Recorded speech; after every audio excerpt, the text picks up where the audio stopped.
ерекше дәмді болып шығатын және ұялмай қонақ дастархандарыңызға да ұсына алатын салаттың рецебін қабыл алыңыздар. Ол үшін алдымен құс етін маринадтап аламыз. Менде күркетауық еті, яғни индейка еті. Маринадтау үшін аздап тұз, паприка копченая және чонку ұстамның қара бұрышын қосып, жақсылап, мұжғылап, 30 немесе 1 сағатқа қалдырамыз. Сол аралықта тәтті болгар бұрышын үлкен-үлкен етіп кесіп аламыз. Әр түсінен қолдануға болады.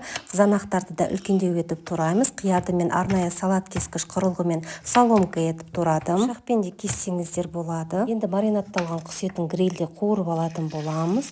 Жан-жағынан аударып отырып қуырамыз да бөлек ыдысқа алып алып, сол майда тәтті болгар бұрышын қуырып аламыз. Тәтті болгар бұрышын езілгенше қуырмаймыз, сәл қуырылса жетеді. Енді қайтадан осы табаға құс етін салып, жарты кесе су құйып, толық піскенше баяу отта бұқтырамыз. Арнайы ыдысымызға айсберг салаты мен рукола салатын кесіп саламыз. Үстінен барлық заттарымызды қосып, татымына қарай тұз және чонку ұстамның осындай сұйық дәмдеу үшін қосып араластырып ұсына берулеріңізге болады. Әртүрлі тағамға арналған чонку ұстамның дәмдеуіштерін осы номер арқылы ала аласыздар. Сіздермен болған Нұржамал, ас болсын.